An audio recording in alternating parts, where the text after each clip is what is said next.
احزن على صحب فقدناهم على صحب لهم جرح عميق ما ذكرناهم بسم الله الرحمن الرحيم الحمد لله رب العالمين والصلاة والسلام على مبعوث رحمة للعالمين نبينا محمد وعلى آله وصحبه أجمعين أما بعد. So for this one we will just go briefly through the life of Tariq ibn Ziyad and those individuals who led to his conquest of Spain. Firstly, we have to go back a bit to Khalid ibn Walid. So when Khalid ibn Walid was in Syria at the time, after conquering it, he found a young boy in a monastery learning the Bible. And when I say young boy, I don't mean like kid, but like in his youth, late youth. So he went up to him and offered him Islam, and this boy accepted Islam. And this boy was named Nusayr. Later on, he accompanied Khalid in his expeditions and in his ways, and like, hung around the government officials so that he ended up becoming the guard of Muawiyah bin Abi Sufyan later on. In the year 19 after Hijrah, he has a son who is born. His name is Musa. And Musa, from a young age, he grew up in a household of jihad, basically. So his father was a mujahid, his mother was also a mujahid or mujahida, and the entire household he used to live in was after the tarbiyah, spreading Islam and learning the deen. So his full name is Abu Abdurrahman Musa ibn Nusayr al-Lakhmi. When he became a youth, he started to participate with Muawiyah bin Abi Sufyan in his expeditions to the sea, so during the reign of Uthman ibn Affan.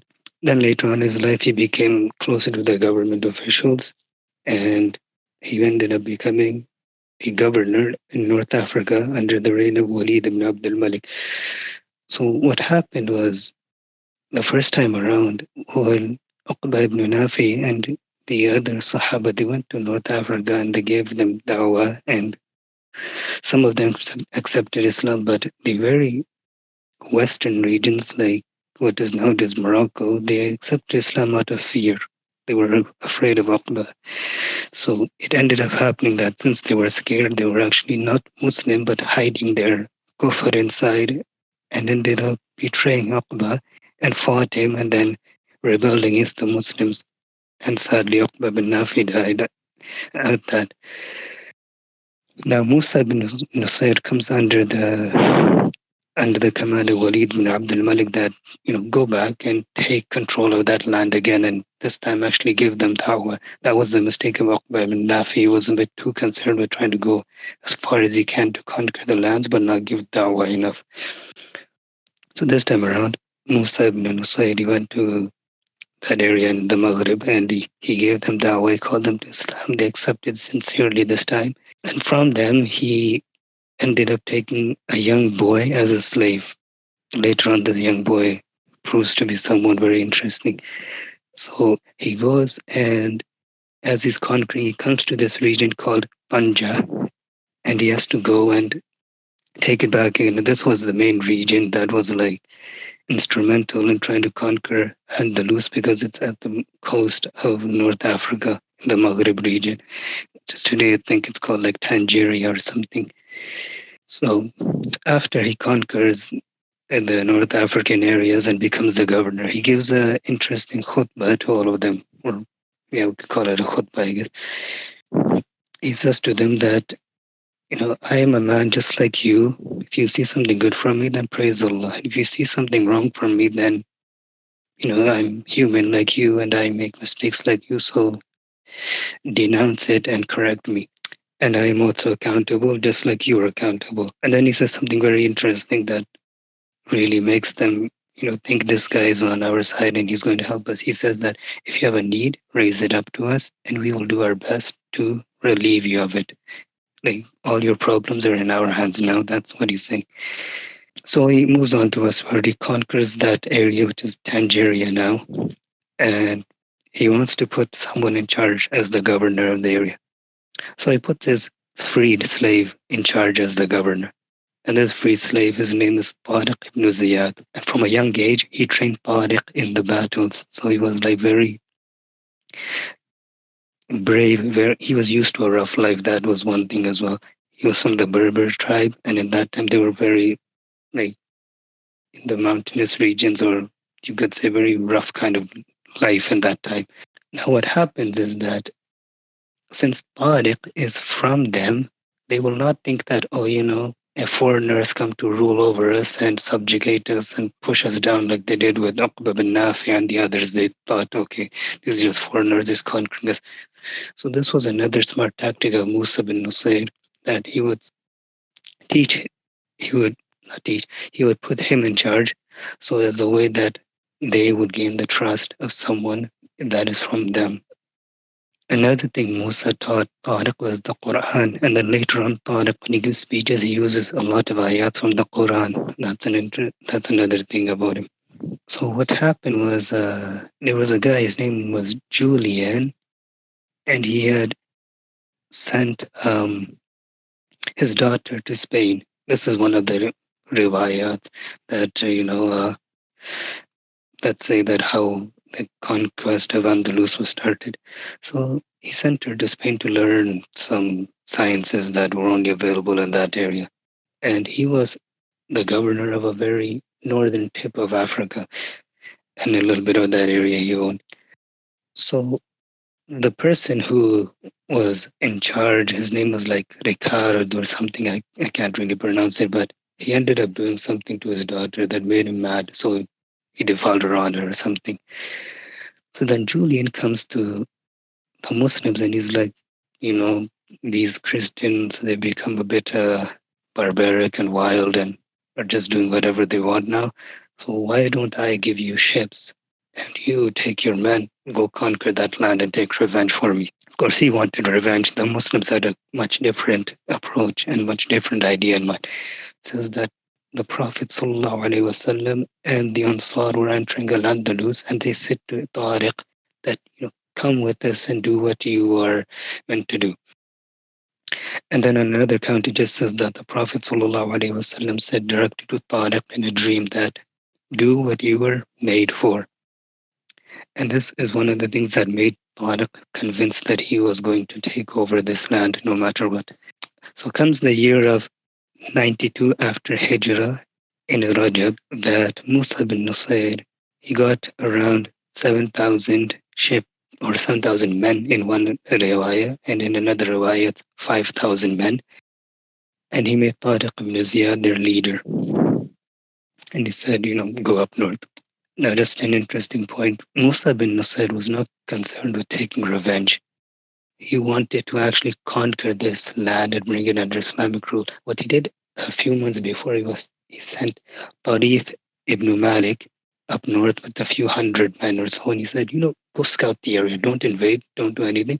Just scout the area and tell me how the land is, so that we may prepare for something. So the goal uh, is always in his mind is dawah and spreading Islam. There's no goal of, oh, let's just conquer land and gain money. And that's another thing. Musa bin Nusayr, his entire life, he lived as a zahid. He didn't have much of the dunya, even though he could have become a king if he wanted. As for Tariq ibn Ziyad's birth date, it's really not known, but it says that he was born around 65 after Hijrah. So in 92, he would probably be around, you could say about in his 20s. So in Rajab, they head up, and as they're camped there, a little problem arises that, there's only 5,000 or 7,000 men, so we need a little bit more. So Tariq ibn Ziyad requests more men from Musa bin Nusayr. Then later on, during the battle, 5,000 more come. So the total number becomes around 10,000 to 12,000. Now, the very famous incident that everyone seems to know, that Tariq ibn Ziyad burned the boats. But what's more interesting is what he said after he burned the boats. He said to the people, "It's like, Ayyuhan nas, O people," meaning my soldiers, "where are you going to run? Behind you is the ocean, and in front of you is the enemy of Allah." He says, Allah does not desire anything from you except your courage and patience. Then he said something very interesting that he didn't know what the effect of what he was saying was, but for the Muslims that come after him, they see that 700 years of Islamic rule or almost 800 years of Islamic rule in that land will rest a long sweetness afterwards. So, meaning take a little bit of hardship now, and then afterwards, your comfort and your luxury will be much longer. And that's exactly what happened. And then he decided to give them a little bit of like instructions in case anything were to go wrong in the battle. So it says, if I was killed then, and he used two ayats from the Quran, an ayah from Surah Baqarah and an ayah from Surah Anfal, and he combined between them. So he says, وَلَا تَهِنُوا وَلَا تَحْزَنُوا وَلَا تَنَازَعُوا فَتَفْشَلُوا وَتَذْهَبَ رِيحُكُمْ. That if I get killed, so don't become sad or don't become like tahinu, mean like weak. Don't become like weak and lose hope, and then don't become depressed, and don't start arguing amongst your and one another, or else your strength will be dispersed. So you can see that his entire life was based on the Quran, and the entire aim of jihad in Islam is just to make the word of Allah the most high. So there was no aim of doing conquer and just take land and then just take all the ghanima and for yourself. It was all, the aim was just for the sake of bringing the people into the reign of Islam and under the rule of Islam. So the battle starts in Rajab and it keeps going on for 2 months. And as is the case with many of the battles of the Muslimin, in Ramadan, the victory of Allah descends and the rahmah of Allah descends upon the mu'mineen. So on the 28th of Ramadan in 92 after Hijrah, so almost 2 to 2.5 months of fighting, the Muslims are victorious. They defeat Roderick, and Tariq ibn Ziyad ends up taking that land. And the land where Tariq ibn Ziyad landed on, or that place, the Muslims decided to name that mountain in that area Jabal Tariq. Till today, it still has that name, but it's like pronounced Gibraltar. So now that, the big man of the enemy is gone, now it's just, little bit of conquering left, or not really even conquering at this point, just go give dawah and they'll just enter into the reign of Islam. Because the people, they didn't even like what was happening with the Toledo Council and the Spaniards and their unjust tyrannical policies. They were also very racist as well, so which made the people become more inclined towards Islam and towards the Muslim rule. So later on, Tariq ibn Ziyad, tells Musa, yeah, this was a success, and why don't you come over and you have a look for yourself as well. So Musa ibn Nusayr comes with 18,000 men. Then Tariq ibn Ziyad and Musa ibn Nusayr simultaneously kept conquering the entire Spanish peninsula till they went up till France. And at that time, they were told by Al-Walid ibn Abdul Malik that, stop and come back to me and report back to me. Then we'll see what we do. But unfortunately, after that, the Muslims never went up north because every time they would just go up north, someone in their own regiment and their own military and unit would just betray them and the unit would just collapse. So, Qadarullah, that is where the reign or the borders of the Islamic Empire will end for the rest of the Khilafah. However, though, before we go on to what happens when Musa bin Nusayr returns, the thing we have to see is that they didn't just look at the purpose of Islam as just giving dawah alone, nor did they just see it as just worship alone, but together they put two and two together. You go out and you spread Islam, you also maintain the best form of akhlaq. So your akhlaq becomes da'wah as well. Musa bin Nusayr was not into the dunya. He was not like the non-Muslim kings in that time who were like obsessed with dunya, obsessed with wealth, just kept imposing harsh policies on the people.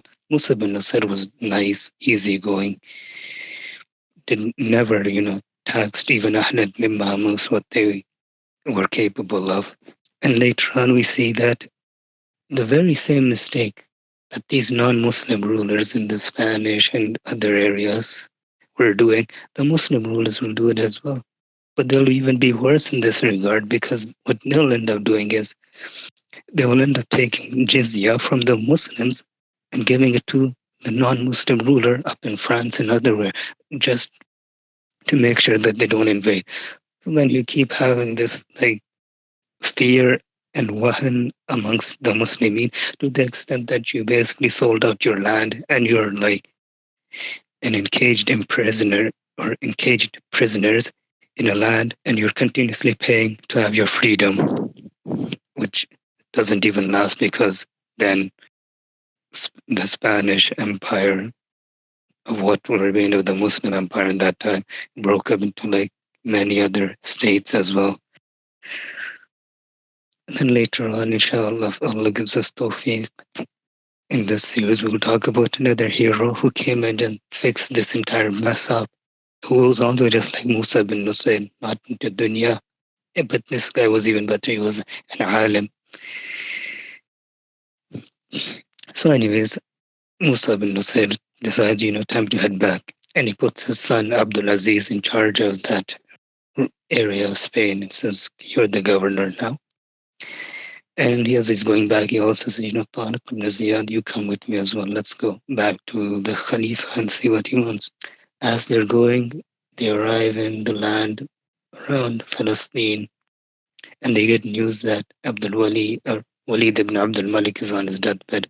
So they try to make haste, but unfortunately they cannot make it in time, and he's dead at that time. And his brother becomes the new Khalifa, Sulaiman ibn Abdul Malik. Sulaiman, he thought that these two were acting on their own and not obeying the Khalifa, not reporting back as they should have been doing it much more often because they had conquered so much of land. And then, when they reached the borders of Spain, then Al Walid ibn Abdul Malik gets the news that, oh, that we've gone this far up now. So he decided to just take away their titles and their rank of governors, and they just lived a normal life for that time being.